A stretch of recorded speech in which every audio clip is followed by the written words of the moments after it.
Welcome back to another episode of the It's Fucking Spiritual podcast. Today, I am very excited to be bringing you this episode all about erotic aliveness. How to feel more alive and free and expanded in your pleasure, in your sexuality, in your life. And this is a really exciting episode because this is something that I have been really cultivating and focusing on in my life over the last year. And this is a little intro before the intro because we actually recorded this episode last July, so about 7 months ago now. And it's really beautiful. We have an incredible guest. Her name is Luci, and she is the walking embodiment of grace. She is such an integrous leader and woman in this space who is connected to her aliveness, her creativity, her sexuality. She is so expanding and inspiring for me. And this is a really fun episode for me to watch back because, like you're going to hear in many intros before the intro, Luci became a dear sister of mine after we met on this podcast. And I just could not be more of a stand for her work, for her wisdom, and how she walks in this world. And something that I highly recommend that you do is go follow her on social media. Luci is one of those people who I don't scroll often and I don't read a lot of captions and work. However, when I see Luci's posts, I read her captions in full because they are so awe-inspiring, and the way that she shows up and alchemizes what is happening in her life in real time is one of the most inspiring things I've ever seen. And since we filmed this podcast 7 months ago, Luci has gone through quite the transformation and initiation in her own life. And I will let you follow her on social media to get an update on where she's at currently, but she's been going through a lot of changes, and she has been documenting it in real time and showing her process of alchemy and transformation. And I truly think it's one of the most inspiring things to witness in her. And I'm so grateful to be walking this path with a now dear sister who expands me in my own erotic aliveness, creativity, and alchemy of the human experience. So without further ado, allow yourself to get expanded and fucked open by this episode, and let's dive in. I witnessed people in their integrity, and it was so powerful. It's like, wow, I want that, you know? Yeah. And I went to this 4-day event, and it was the first time that I felt like actually seen and accepted in all of my messy, ugly parts and in my gifts and talents, but like the whole thing. And it was the first time that I screamed. Yeah. And I didn't realize how much rage and how much grief and how much repressed emotion I had in me. We're back, baby, with a brand new season of the It's Fucking Spiritual podcast. Join us each week as we have unfiltered conversations about how to transform your life. Our mission is to usher in a new era of spirituality where you don't have to be all love and light to live a life of alignment. Here, we honor all of it, the profound and the profane, the magic and the messy, and all things that make you human. So let's discuss the truth behind transformation and be unapologetic in our evolution. From manifestation to money, embodiment to energy, and all taboo topics, nothing is going to be off limits. Are you ready to live a life that feels just as good as it looks? Let's get fucking spiritual.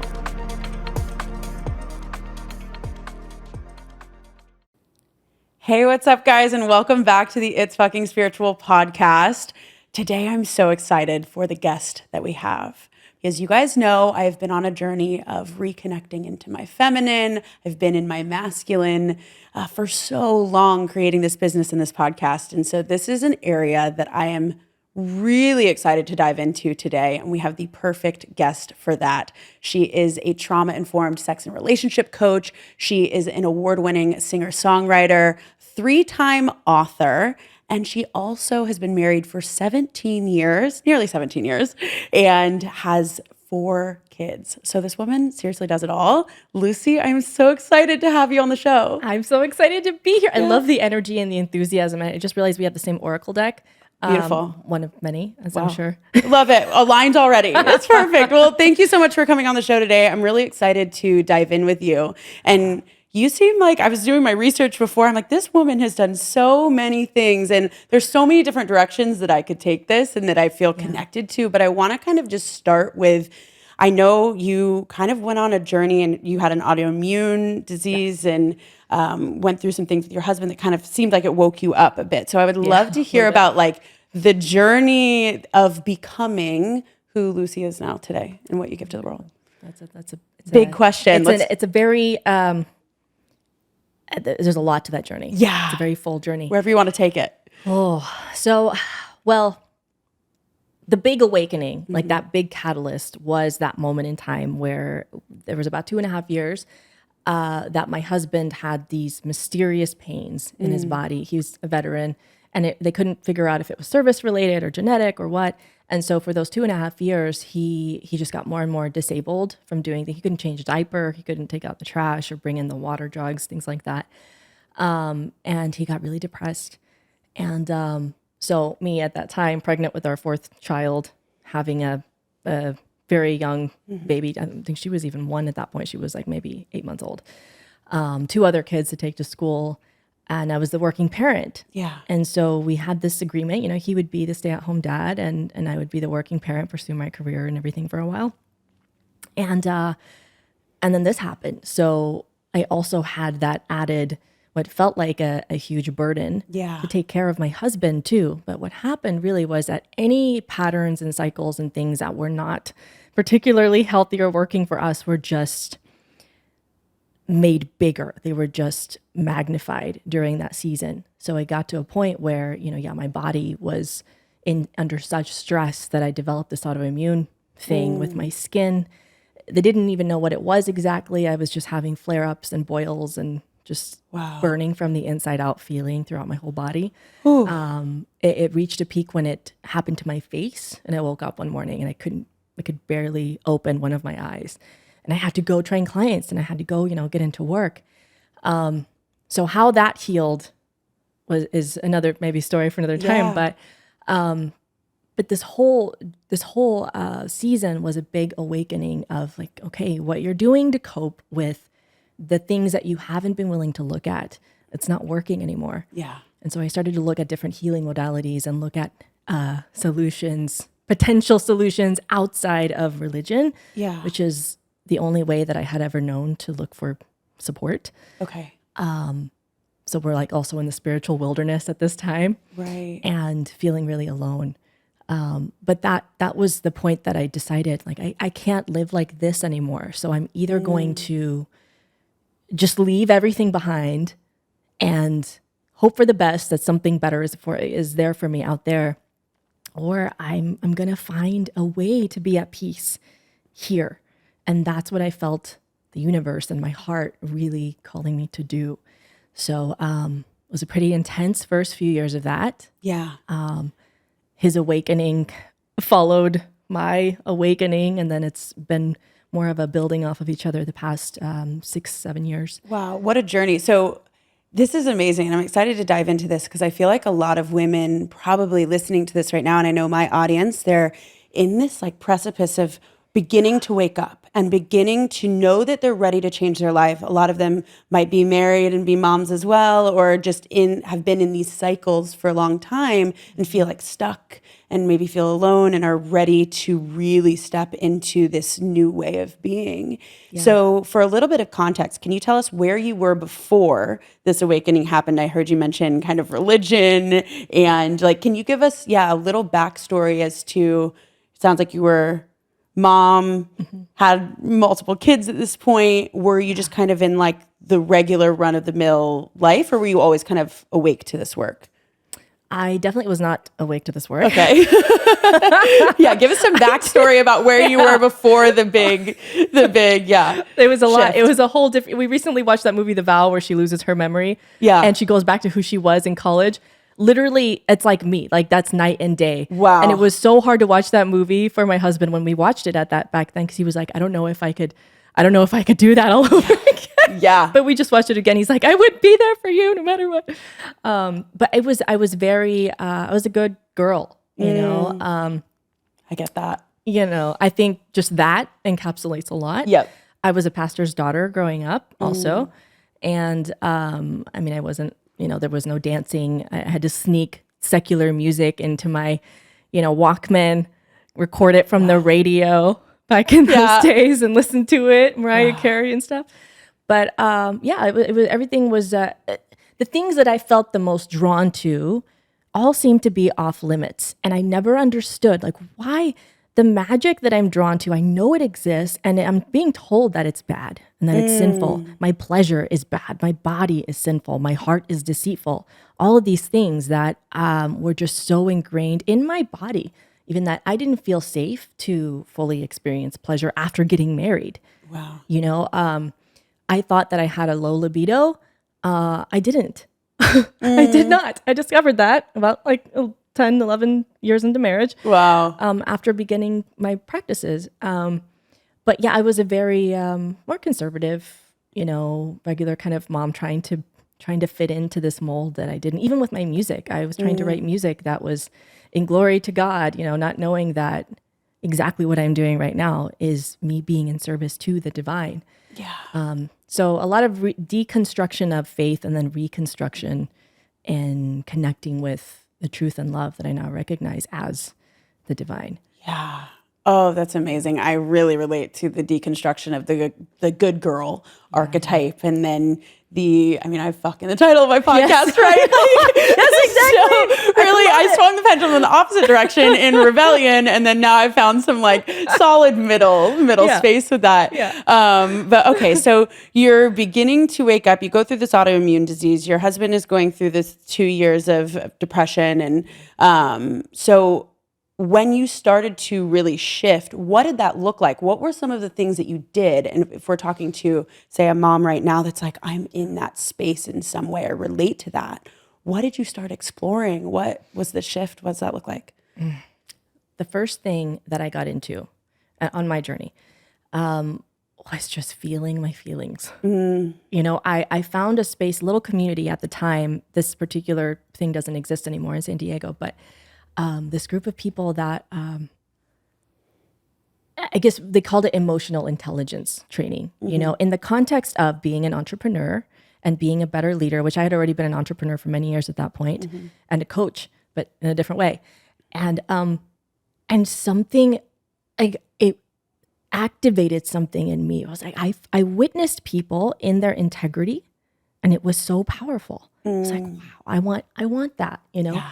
And I went to this 4-day event, and it was the first time that I felt like actually seen and accepted in all of my messy, ugly parts and in my gifts and talents, but like the whole thing. And it was the first time that I screamed. Yeah. And I didn't realize how much rage and how much grief and how much repressed emotion I had in me. I went home. Yeah. Went home. This was actually in San Diego, so I didn't have to like go away. I would still come home at the end of the day, but we're like 12-hour days. Yeah. And at the end of the 4 days, I was back home, just like integrating, right? My husband is like extremely skeptical at this point. He's like, what is this? What cult are you you joining? What kind of cult are you joining? And and also, you know, you just keep going on and on about this whole experience. Yeah. And now you want to do this certification and this training and everything. And he's like, I don't know. He was not buying it. So he thought I was just on like a high of an event, and it would just fade. But when it just kept building, there's a funny thing about the ego, right? It will push back so hard at a glimpse of the light. Yeah. And so his shadows were triggered, and I remember at this point, he looked at me across the kitchen counter. He was like, "Get away from me with that Tony Robbins shit." Yeah. Because that was like the only reference point that he kept. Yeah. And we laugh about this stuff now because Like he's in it with me. He's he like does the work 100% in it. Right. He does the work now with you. And well, he got curious and he started going to these things too. And it changed his life, and it just went exponential from there. So within 8 months, he was completely immersed in it as well. Yeah. Wow. And that's often what I say to people on the show, or my clients that I have that I coach. It's like, they always ask, I want to get my husband or my boyfriend on the journey, and they get really like, I need to hold to it tight, and do it. And something I always tell them is, don't tell, compel. So like, show them through your own beingness, your own embodiment of it. So was that the journey for you? Oh, totally. Yeah, totally. I mean, to be fair and completely honest here. Yeah. I did preach at him a lot. Yeah. You know, that was my way. I'm like, I care about you. I get it. This is what you're supposed to do with your Yeah. feelings. And no, I learned the hard way. Right. That doesn't work. But yeah, just being. And when he really got that, he began to teach me through his being. And this is just that dance of, you know, elevating each other, exposing the shadows and choosing love and staying in it and finding the truth in all of the, you know, fucked up illusions that we believe are true. Yeah. You embody the love first. Yeah. That's our only thing that we've really got to focus on. Yeah. Oh, it's so true. And this is such a good conversation, because I feel like you're such a beautiful example of like really committing to walking the path and seeing the transformation all the way through, from this like one version of your relationship and family to this now version that you have, and walking through that fire and the dark night of the soul, and like multiple dark nights of the soul. Exactly. It's a cycle. And there was something that you said that I want to bring it back a little bit to, because I get this question a lot. And when you said you went to this first 4-day event, and you screamed for the very first time. Yeah. And that has been really huge for me in the somatic practice and the like really releasing. It's been a journey I've been on for about 1.5 years now. And whoa, does it make a difference. And it's something that I'm really beginning to infuse inside of my programs and become trained in, the somatic side and releasing. Yeah. But the question I get from people that they're going to their first event, to their, like, I just hosted a retreat, and for, I want to say 90% of the women, it was their first retreat ever. So that's kind of like what I love about my show, is that I'm very much the bridge for people. Yeah. And they ask me, they're like, I'm really scared to even let out that scream or to feel that thing, because if I do, I'm afraid I'll never stop. Yeah. Yeah. What do you say to that? Did you relate to that? Did you feel that way at all? Or like, what would you tell people that have that fear? That fear is very real. It's not completely, I mean, it's not an illogical fear even. When you tap into that energy, you will feel like you're out of control. There will be moments, you know, but part of the whole thing is trusting that you're going to be held by something beyond you. Like you're safe. You're safe. That's the thing. Is women have to feel safe, and men too, but you know, in this context, we have to feel safe enough in our environment, right? You want to be in a place where nobody's going to, you know, get the cops called on you because you're, you know, they think you're a crazy person screaming and you need to, whatever. But also internally, an internal sense of safety that, okay, this isn't going to last forever. Yeah. That's something that I've reminded myself so many times when I've been deep in, especially the grief, because beneath that rage is typically some deep, heavy grief. And to let yourself feel that it can be overwhelming. And sometimes in those moments, I just had to tell myself, I trust that this isn't it. Like this isn't it. It is impossible for any emotion to last forever.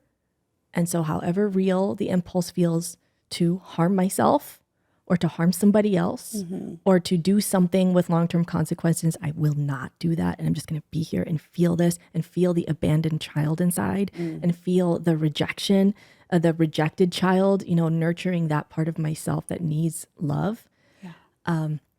It does help to have certain tools and you know, somatic tools and practices and self-regulation to navigate this. But the fear of just feeling what's there is, I hear that a lot. Yeah.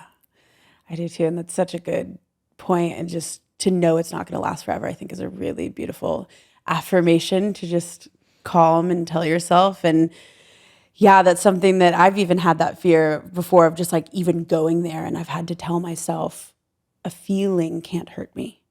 And I am willing to feel anything that I need to feel in order to get to the other side of this. And like knowing it's not going to last forever is so huge. So And then you trust yourself more. Like, I made it. I Yeah. did it. I rode the wave. yeah, And I didn't drown. yeah, Because that's the thing about the feminine. It's like endless depths. Mm-hmm. And so, you know, the men in our lives too can really fear that too in themselves and in us. yeah, absolutely. And I think I want to talk about that, about harnessing the feminine. And I know you talk about creating and harnessing eros, and I would love for you to share a little bit more about what does that even look like, and for the listeners that maybe have never even heard the term eros, what is that and how do we harness it?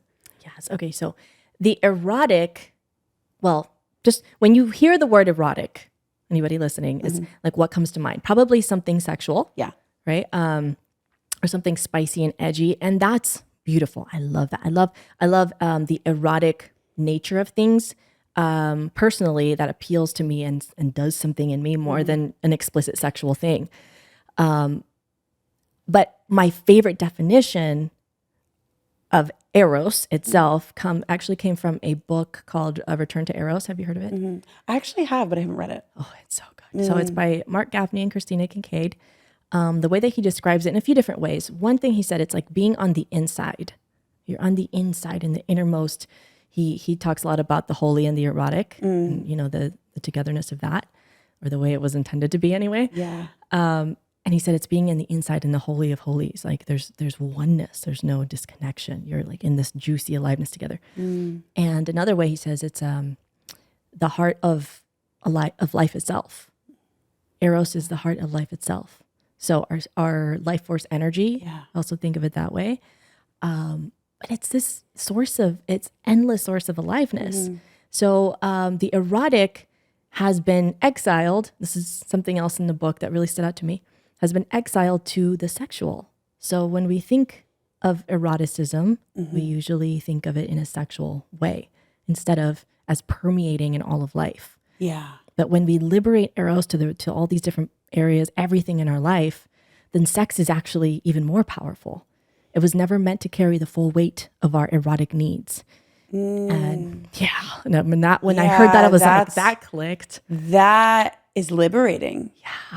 Yeah. Because you can never have enough orgasms, enough sex, enough partners to really fulfill the endless depth of that erotic The feeling longing. of being alive. Yeah. We just want that all the time. Right. And we're meant to have that all the time.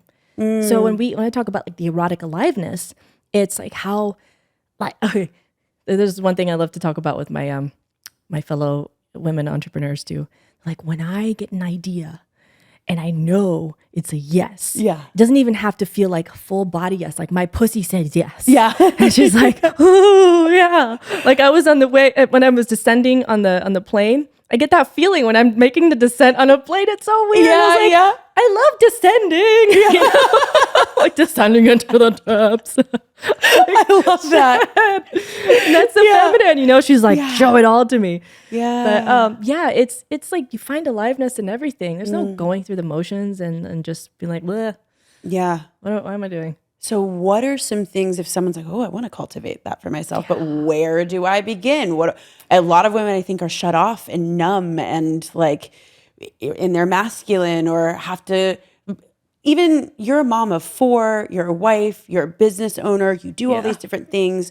And I'm sure a woman probably listening to this right now is like, but I'm doing all the things but I feel shut off from it. How are you managing that and also creating this aliveness for yourself? And where does she even start? Yeah. Well, it is a process. Yeah.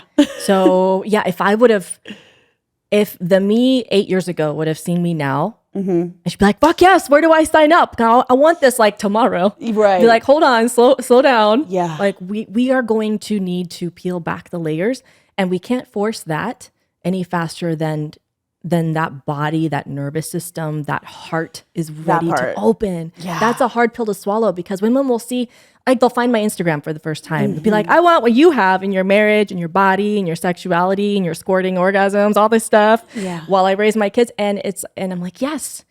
The fact that it is speaking to you and inspiring you means that that's meant for you. And I didn't get here overnight. So if they were to start with something, feeling. I cannot stress that enough. Now, we can access those feelings in different ways.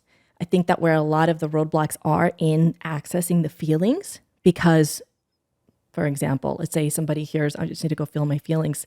They can go sit in their bedroom. I feel nothing. Yeah, right. I'm trying to feel my feelings, and they get more frustrated and judging Yeah. themselves that they're disconnected from their emotions. So this is why the somatic piece is so powerful, because you start moving. And even if you're just doing this and listening to something, or not, listening to nature, and you start to feel like, oh, I feel fucking weird. I look ugly. I look stupid. My body is jiggly, whatever. That's the consciousness that needs to be brought to your human experience. I love to use music to activate different energies too. So if I feel like, especially early on, if I felt like there was something icky, sticky that I needed to feel through, but I couldn't quite get myself to open enough, listen to particular music that would help activate that. And then I can like get into it and release enough to move through the emotion. That and the self-pleasure practice, actually, that has been, the former opened up the way for that. Great. But some women start with that. Yeah. This is the beauty of it. Like this was my perfect process in its order. Yeah. But a lot of the women that I work with, a lot of the women that have done my courses, they start with the self-pleasure practice, and they're like, oh, I had my first orgasm ever at 55. Wow. Like, so everyone's really ultimately got to follow what feels like they're a yes to. What feels alive. What feels alive. And it's not always what feels comfortable or in your comfort zone. But you got to listen to where you're feeling led. So the self-pleasure practice is a really powerful one. And that's not just trying to, masturbate as fast as you can, but really practicing being deeply present with what is. So if you don't feel pleasure, just be with that. If you feel numb, if you feel tense, if you feel discomfort, just be with that, never forcing beyond what your body's ready to do. Yeah. Oh, I think that's a beautiful practice. And I'm really glad that you said that as well, of like the releasing of the expectations of what it has to look like. Yeah. I think is really huge, and has been huge for me on my journey, and is not just from a self-pleasure practice, but from like a life practice. The surrendering. And I'm sure it's kind of like the microcosm of the macrocosm in your life, right? And, a woman, so I guess, even thinking about like a self-pleasure practice, do you have any like certain rituals or anything that you would say somebody could try that's tangible? You'd say like, go do this and try it out. Well, so something that I still do to this day in my pleasure practice is whatever I'm using. I really love using glass pleasure wands because they come in more shapes and sizes than crystal ones do. But I'm very, very much about being intentional with the energy that we put into things that we consume, water, I love that this is living water, food, everything as like a sacred sacrament. Really, it has its own consciousness. And so when I have my wand, I bless it with whatever kind of energy I want to intake. Yeah. I remember something that I used a lot was, I blessed this with ease and pleasure and joy, because I needed more of that in my life. And so I would imagine like this energy filling me as it was entering me. And then there are so many different ways to, when you're actually working internally, to work with the energy that you're feeling after you've de-armored any spots that are like pushing against. Yeah. But yeah, that's one simple thing that they could do, is just put an intention into the energy that they want to experience. Oh, I love that. And talk a little bit about the de-armoring. Like, can you tell us a little bit more? Yeah. So in a nutshell, it's, the pelvic floor, right? You have all these intricate muscles in there. And often women will have a chronically tight pelvic floor. A lot of mothers that I've worked with, there's this like maybe a little, the opposite, like after pushing out some humans, it Yeah. can be a little bit different situation, but sometimes they actually become even more tight. So we want like a long, supple, strong pelvic floor that can bounce like a trampoline, not one that's always like this. There's this rigidity there. It doesn't give space for physically what happens even in orgasm is that contraction. Yeah. Right? We've got to be able to do that. Woman wants to squirt. She's got to have that in action, Yeah. But let's see. I wanted to take this in a different direction. And I'm like, no, come women back. can hold onto trauma, right? Yes. And so is that what's kind let's get into that. Yeah. Cause the contraction? And is that is that also like related to the psoas muscle and all of that? So all of this together? All of this. But the trauma part, so there's the physical part. The thing is the physical part is so intricately tied to the psychosomatic parts. So a lot of these women will have gone to their gynecologist, gone to their pelvic floor specialist, and got these things checked out. Sometimes it is that, and you've got to work with the muscles around the pelvic girdle too and strengthen that. And sometimes they go to their physical specialist and they're like, everything's fine. Yeah. Everything's fine. And then they come to realize, oh, this is holding as they're working with their wand, for example, and de-armoring that spot. I can share more on how to do that too, but they'll have these in-body memories come up. Yeah. And they just start feeling, even if they don't remember the specifics of the memories, their body remembers the grief and the trauma and the pain. And so it's not uncommon to just feel a wave of emotions and need to cry, scream, grunt, make sounds like an animal, whatever needs to come out. So this is a really powerful space to do that and release that.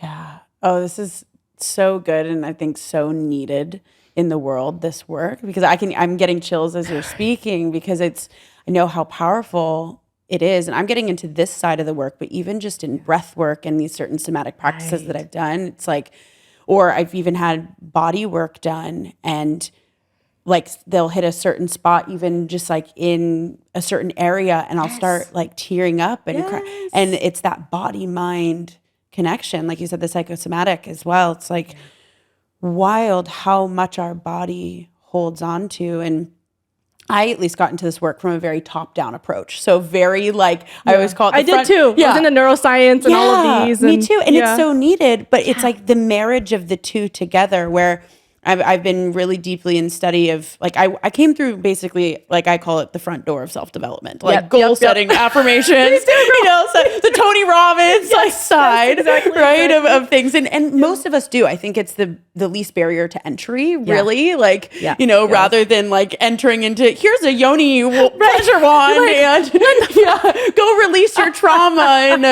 like this is a little too woo-woo for me. Right.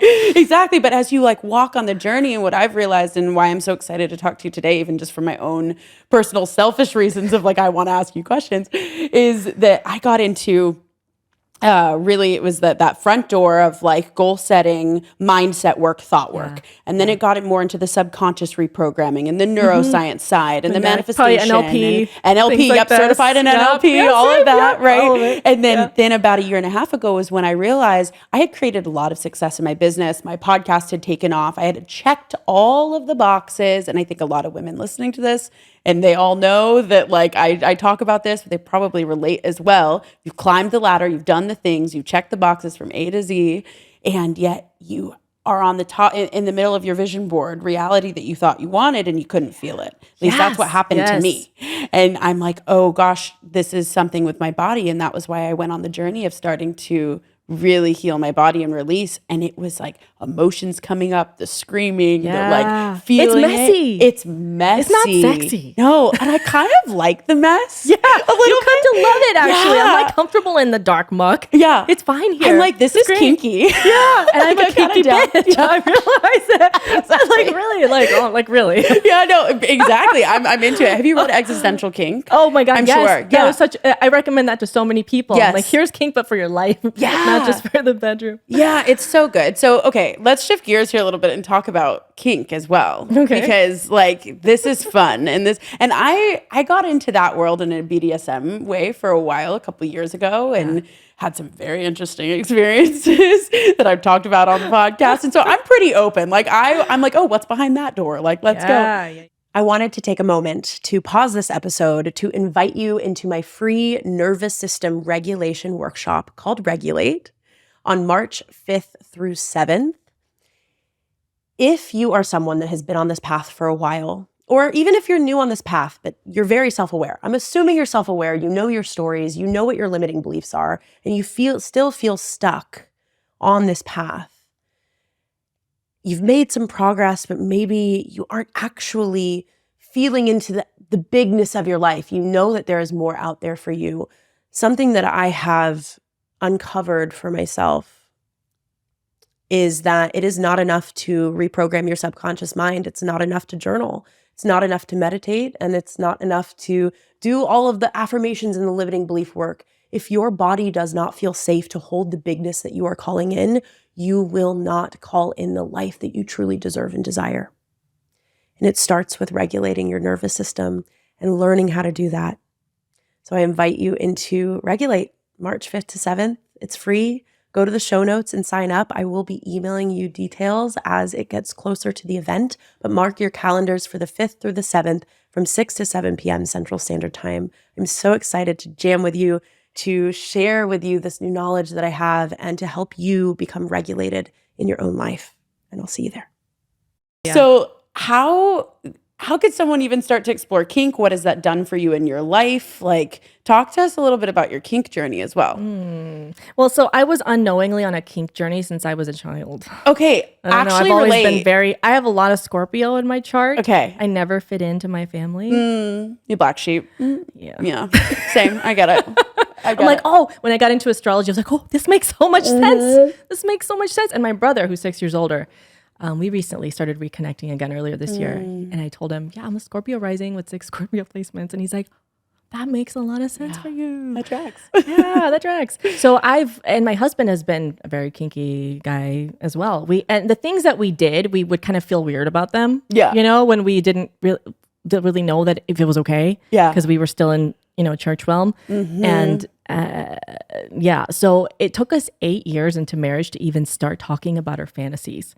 Wow. Yeah. And getting at this, the only fantasy that I had consciously that I struggled to tell him this. It's hilarious. Okay. I'm going to paint the picture. Yeah. It was cartoon. Okay. I'm Snow White and I have these 7 hot men. They're not exactly the dwarves like in the movie, but I have these 7 hot men, just like, hot dwarves, just ready to be at my service and do whatever I tell them to do. Love that. And I just get to completely surrender and be taken care of. So it's not like me calling the shots like the dom. Yeah. But I just be like, and here's your role and here's your role and like, take me, And so when I told Ryan that, he literally laughed out loud. I was like, I know, it's so silly. He's like, that's it? That's it? That's not crazy. But just opening the conversation about our taboo things. Yeah. I love do you know who Kimmy Inch is? Yes. Okay. I'm going to one of her workshops here in a couple weeks. So we went a couple years ago. It was amazing. You just can never unbecome. That's my biggest, our experience of kink is primarily in the immersive way through Kimmy. Through Kimmy's work. I heard she's amazing. We have a ton of mutual friends, but we just haven't met yet. So I'm excited to get to drop in with her. Yeah. Yes. And she has such a beautiful grounded presence and a deep care. So that's our experience of kink, is very deeply caring and present and conscious and energetic. And so we had been in this kind of tantric kink combination for most of our marriage without even knowing it. But when we gave ourselves permission to really explore that with each other, it just elevated so much more. But her event was a big part of our kink journey. Yeah, it sounds like really, and this has kind of been my journey a little bit with it as well. Is like I've always been oriented to liking those things and in my whole journey in my life, right? Like taboo, I'm down for, right? And I think the study of it has really just given me more languaging around what I already liked and kind of was gravitating toward. But if someone's listening to this, and this is a question I get sometimes as well, because I'm not a sex educator. I'm just somebody that's like, I'm down for the ride. That's the best mindset to always have. Anyway. Yeah. Like I'm just here for it. And a ton of my friends are more like they're tantric practitioners or they're really into BDSM. They teach this stuff similar to what you teach and polarity and all of that. But I get the question sometimes of, oh, like, isn't that all like whips and chains? And it's such a misconception. It's all 50 Shades of Grey, right? Right. That's what everybody thinks. And I'm like, no, not at all. So I would love to hear your perspective on that and what your answer would be if somebody asked that. I mean, kink could be, it's endless. Here's the thing about when you enjoy kink, you literally have an endless number of things that you could explore. You can make this glass of water the kinkiest thing ever. You know, it's you talk about that erotic aliveness, that eroticism. The book also said something, what is it called? A crisis of imagination is a crisis of eroticism. And so if we're lacking imagination, we're not tapped into the eros. Yes. So what kink forces you to do, if you do it right, if you really get in it and do it consciously, is it brings you into that deep presence where you can't help it. Like, okay, what are we attuning to now? What is the energy inviting us to do? I'm going to go grab the flogger, or I'm going to spank you, but then I'm going to do this, and I'm going to run my nails down your back, and then I'm going to, pull your hair and call you my dirty little slut. It's like, there's Love this that deep one. Classic. connection. Yeah. It's classic. So, when you're intimately connected, I can't enjoy, me personally, kinky things with someone that I don't have an emotional connection to, or that I don't feel seen by. And so we have explored, like at Kimmy's event, things with I got flogged by a professional flogger, but I felt like, and also there's that trust that like he's been doing this for 15 years or whatever. So he was very energetically attuned as well. But overall, like Ryan's my person. Right. I just love, he gets it. He feels when something's off. He feels when he needs to go a little harder. And then there's a communication of it too, of course. But yeah, I think if someone is into something and it feels a little bit edgy or taboo, it doesn't have to be whips and chains. For some people, taboo is like oral sex. Yeah.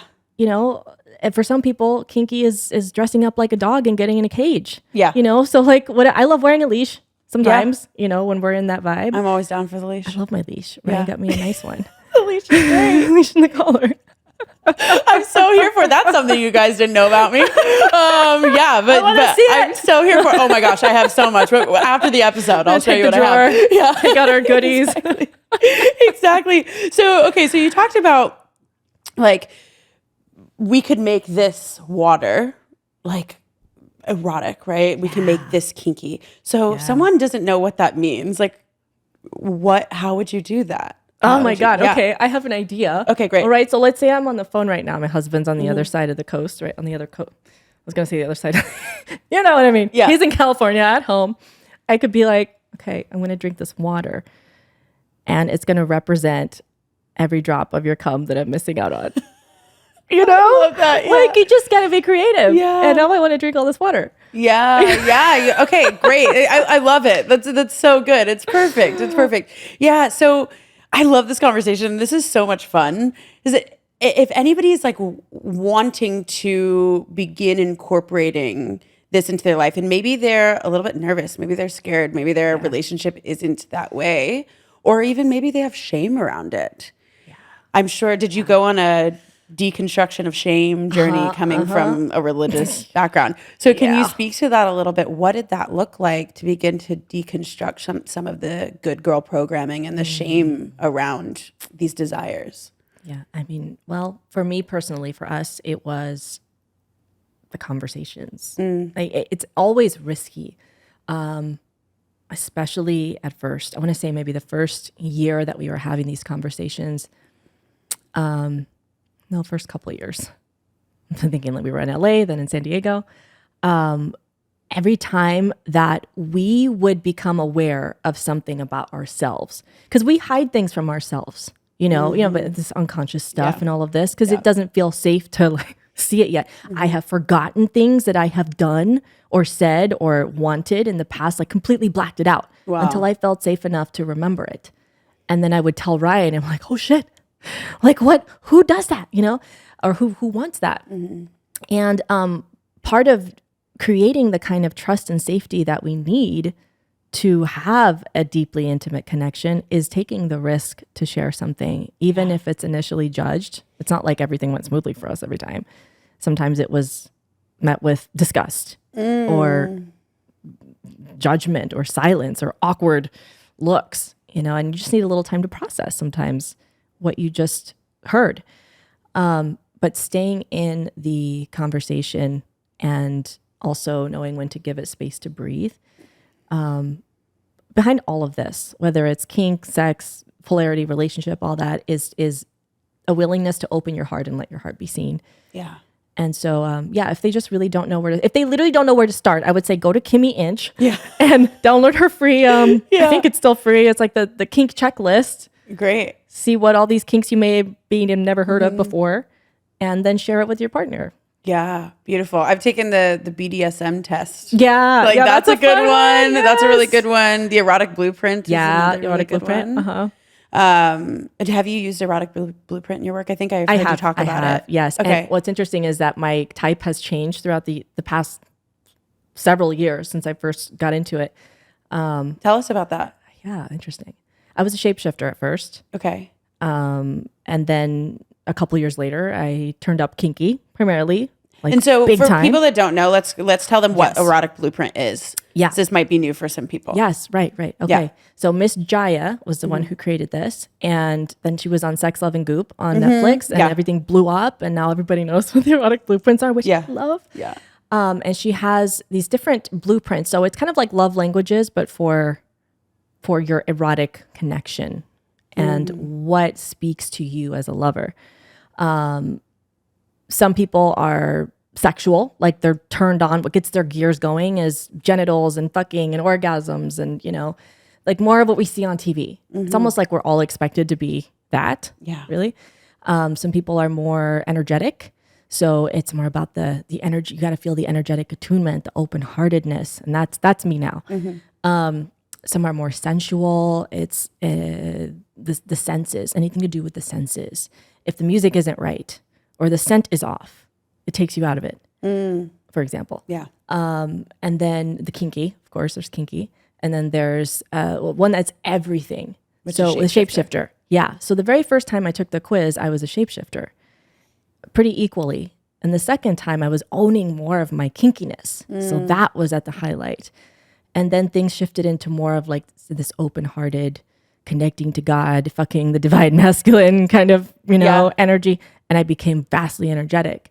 So it just can change throughout your journey, but we all have all of them, kind of like astrology, you know? Totally. Yeah. So has anybody ever run into, I'm sure you've maybe heard of this with your clients, of say you have a partner, so a woman listening to this has a partner, and she is like deeply energetic. She wants to be heart open, and he just like wants to fuck, right? Like he's like purely that's not like, uncommon, right? So that's why I'm asking, because I'm just like I'm thinking about what my audience is probably already thinking, and what many of them might be going through, might be common. Is that she wants him to be in devotion and to see her and the presence. And I mean, this is a typical feminine masculine when we don't have that polarity. It can be that dynamic, right? And he just like get it done, or she feels like she needs to perform, or what?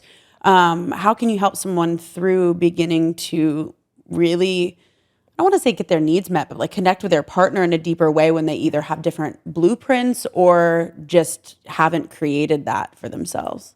Yeah. I mean, that's a really common thing. Yeah. What I have found, the more that I worked with men, is that a lot more men are the other types and not sexual, but they're expected to be sexual. Yeah. Sexual type. That's what I'm referring to here. And so they have been operating in that way. And usually by the time they come to me, their dicks are not working because they have been performance tools instead of connecting to their hearts and then allowing that to get them hard, basically. Yeah. So when these men are going on their own journeys, these are the people that I'm working with primarily, it's more so, it's less a conversation about how can you, sexual oriented partner, be more energetic, and how can you communicate your energetic needs and meet his sexual needs. And it's more of a conversation about what do you actually want? Like, is just like wham bam thank you ma'am like really working for you? Yeah.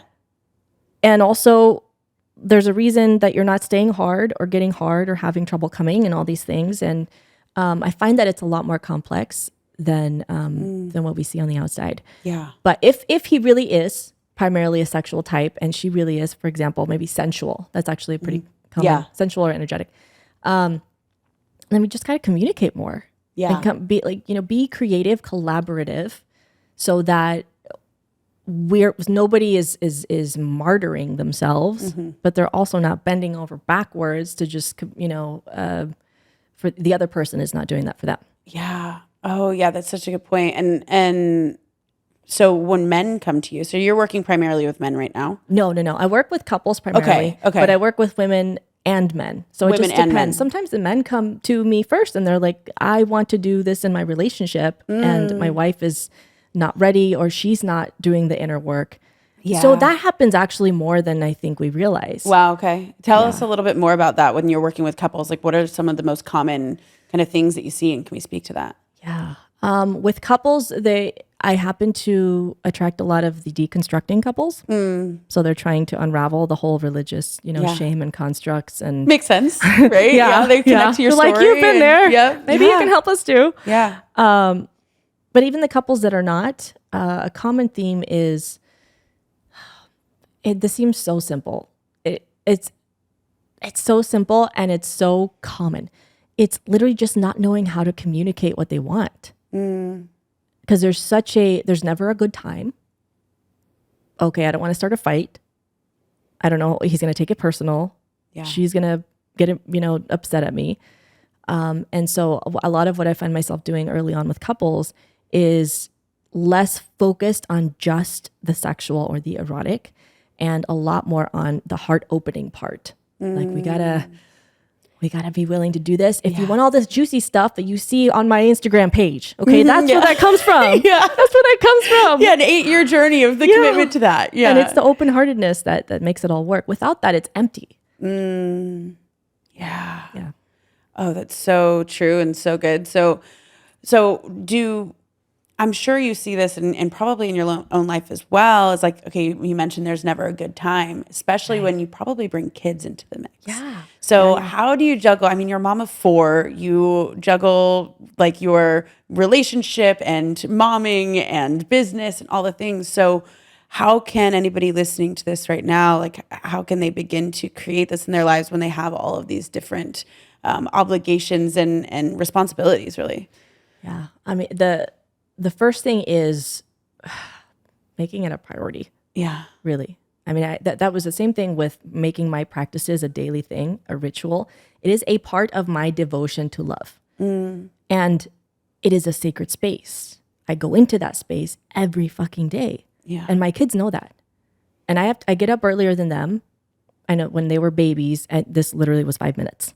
That was all I had.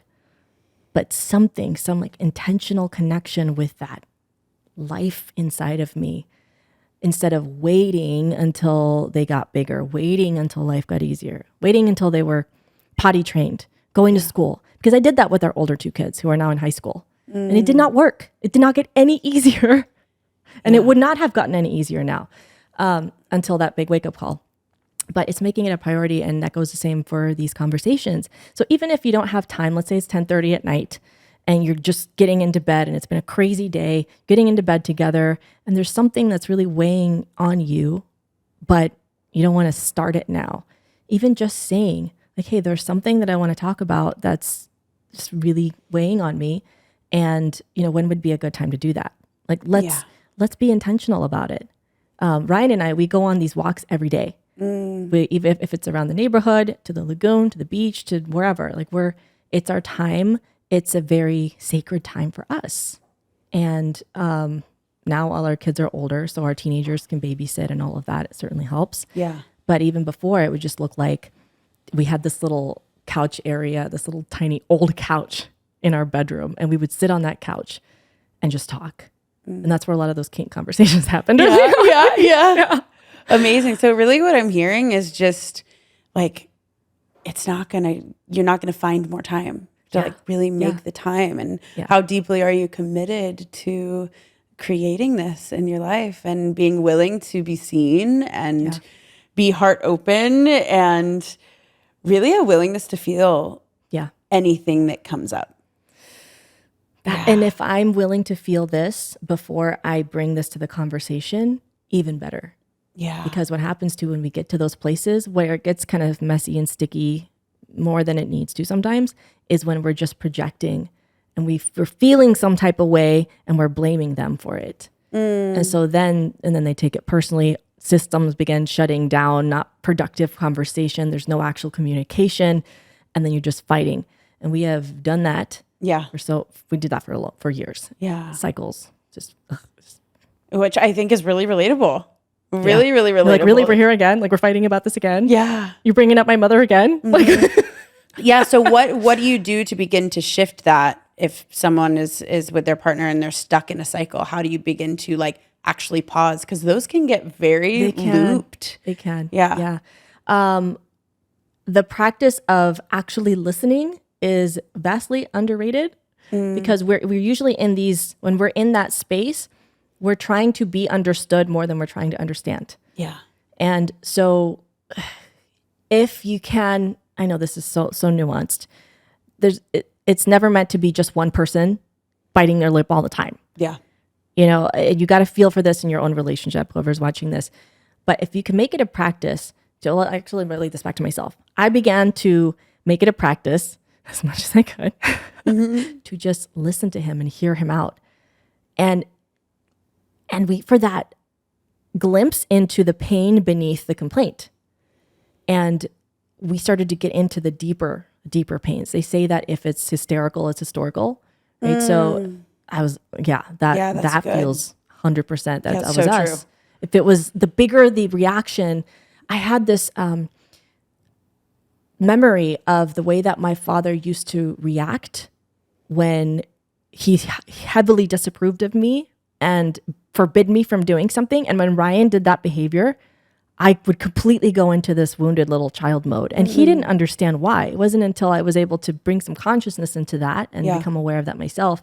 And I could share that with him. And he never did that again.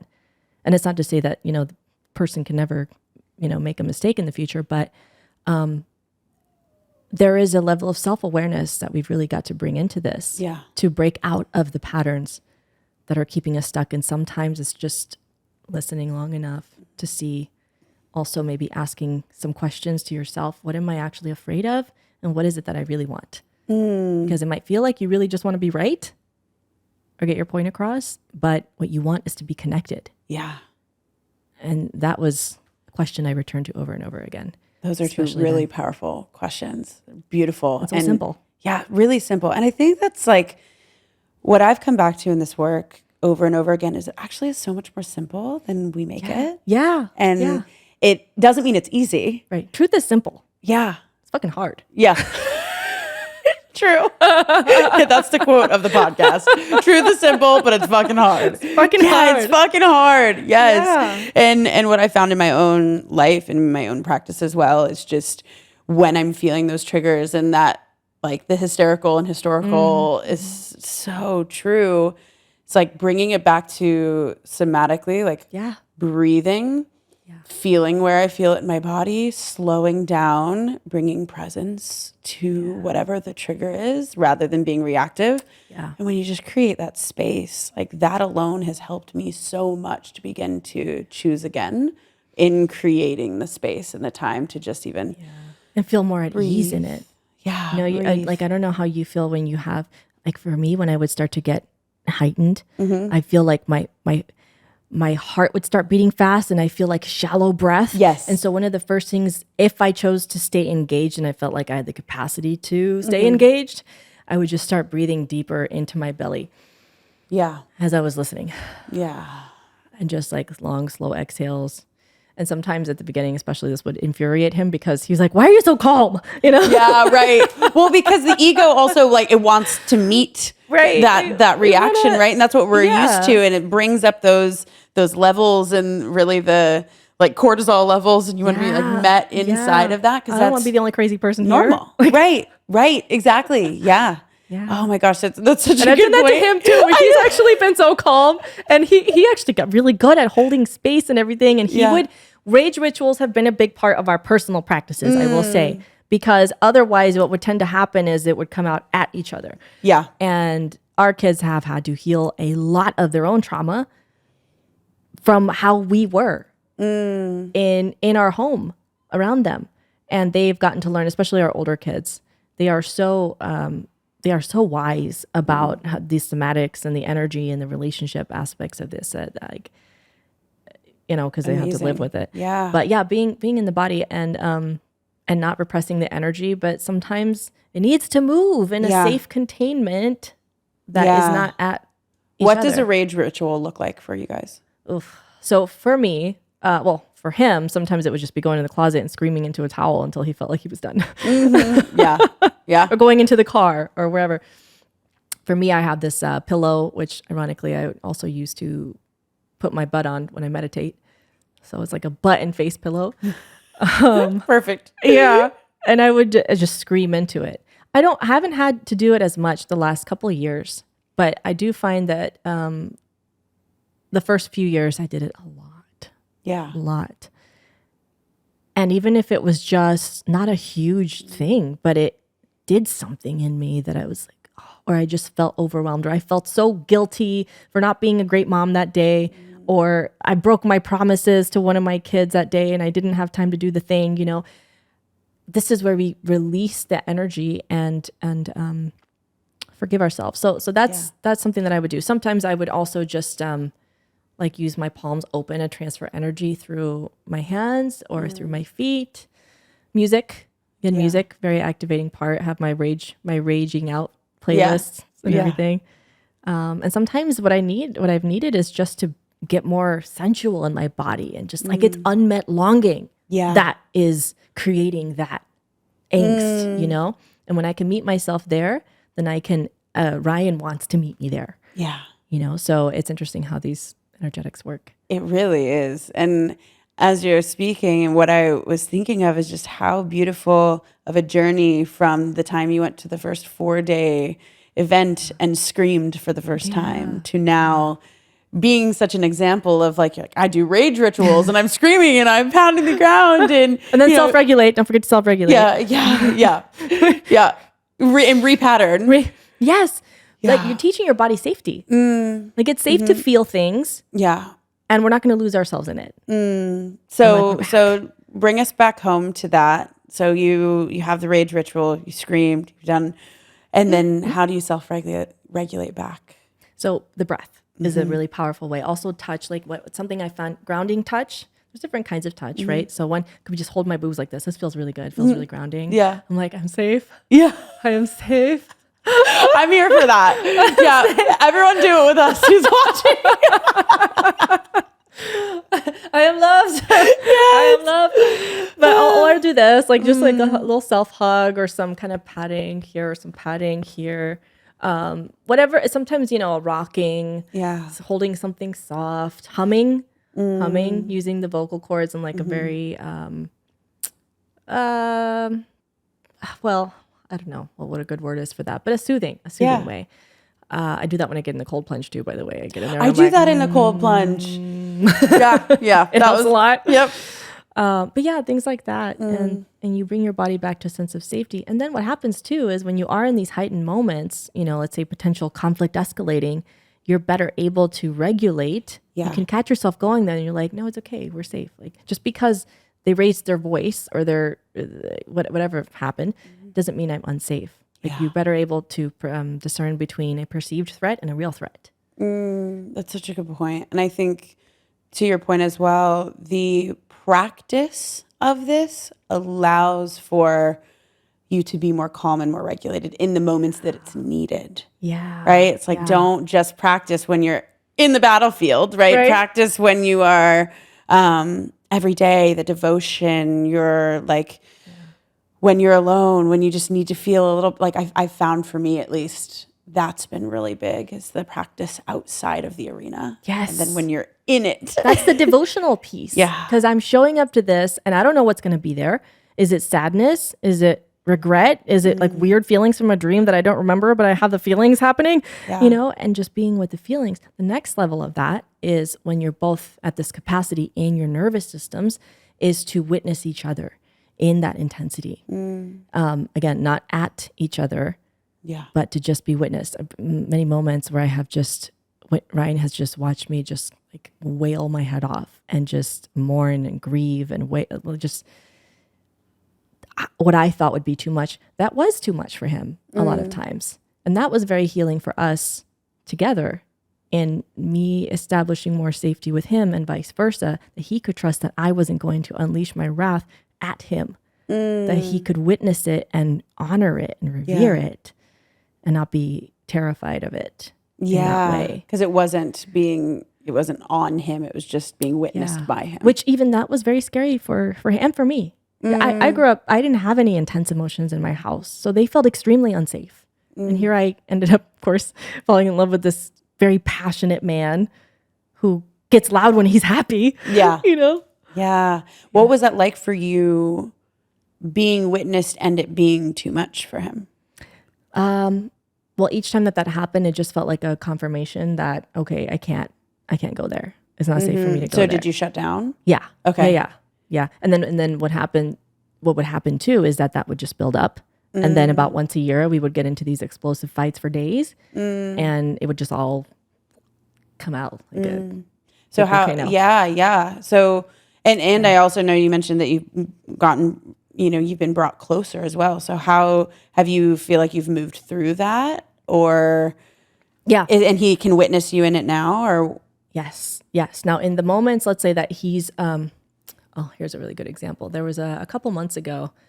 One of our daughters, our youngest daughter, she broke a tooth. And I don't know, it must have been a little fracture in it already. It was fine the last time she went to the dentist. And Ryan usually brushes her teeth at night. And so when that happened, and it wasn't as bad as we thought. It was like a chunk of it. We thought the whole tooth shattered. It was just blood. And we're like, oh my God. So he was just he didn't have the capacity to hold my emotions. I was in like the third day before my period. I was feeling very sensitive, late luteal phase, like, all bets are off. Yeah. So I was feeling extremely sensitive and vulnerable and just all kinds of things and like, I just want to cry, somebody hold me. Yeah. And then he was feeling things because he felt guilty that what if I didn't take care of, like, how could I have missed this? So he was feeling this guilt. And so neither of us had the capacity to hold space for each other. And what we did was we literally just sat on the couch and both just cried our eyes out next to each other. And we're just there. We're just there with the feelings. And then we were able to hold each other and all that. But other times, if I just once a month, intense emotions, and we always know it's not about whatever it looks like it is. Yeah. It's let's sit down and see like this is an opportunity for growth. And each time that he witnesses that, it is reaffirming to the power of my full expression. Yeah. And the gift that it is to him. And when he actually gets something from it and doesn't feel like he's going to cave in under the pressure of it. Yeah. That's even more powerful for me because I'm like, I was able to show up this way and it inspired you. Yeah. So you feel like his capacity to be able to hold that has expanded over time as he's seen that it's safe for you to express those things and it's not coming at him. Yeah. And even in the times where I have still come at him with it, he can set those boundaries because he knows how, through repetition and practice, how to discern between, this is time to set a boundary, like, no. Yeah. And this is the time to just let it be seen. And that's, so good. Again, a lot of nuance in there. Deeply inspiring as well, going from where you said you were at the beginning of your journey and in this near 17-year marriage, and how you came from this deconstruction of religion and the good girl and really like this standard life of being a mom and wife, and then waking up to all of this and him not being in the work. You first, entering, like, I think this story, your story, is very inspiring to me and also to a lot of people listening of the possibility when you walk this path and what you can create, and really being the example of it doesn't always have to be the way that it once was. Yeah. So I acknowledge you for walking the path and honor you. And I'm just so appreciative of you being here and just sharing your magic with all of us today. And it's been so much fun to get to dive in.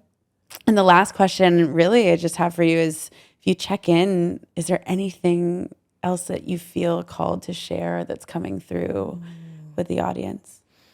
The thing that has been coming up over and over is this whole concept of embodying love, and what that actually looks like is not all fluffy and ooey gooey and like, let me love you. It's really challenging ourselves outside of the comfort zone of our egos, and where we want to run away, where we want to defend and deflect and justify and blame, to let love guide us. And that's really the most vulnerable thing that I could ever do. That is what has transformed me and the way that we relate to each other. And so if there's one thing that we can really devote ourselves to, it's not even a practice or having a conversation or setting aside a time to do these things, but devoting ourselves to embodying that love. Yeah. And when you are that love, like, you just, everything flows from that, and it's not, again, simple, but not easy. Oh, that's so good. It's really the core and the basis that holds everything else. Thank you for that. That was good. That was spoken directly to me as well in this moment. We always get exactly what we need. So Luci, thank you so much for joining us on the show today. Where can everybody find you? Oh, yes. So I'm on Instagram at Luci Lampe and on TikTok at Luci Lampe Official. And then all my website has all of the current things and courses and all the goodies at lucilampe.com. Wonderful. So everyone, check it out. We will put it all in the show notes. And again, if you loved this episode, please give Luci a follow, like, rate, subscribe, all the things. And I love you guys. And we will see you in the next episode. Thank you for listening to the It's Fucking Spiritual podcast. I am so glad that you're here. And if this episode resonated with you, I invite you to share this with a friend that you feel needs to hear it. And if you are really feeling the love and support for this show, this podcast thrives off of your listens and your reviews. So I would love if you could leave us an honest review. We would love to hear your feedback, your thoughts, your questions, and it helps us get this podcast in the hands of more people and would mean so much to me to receive your support. So thank you.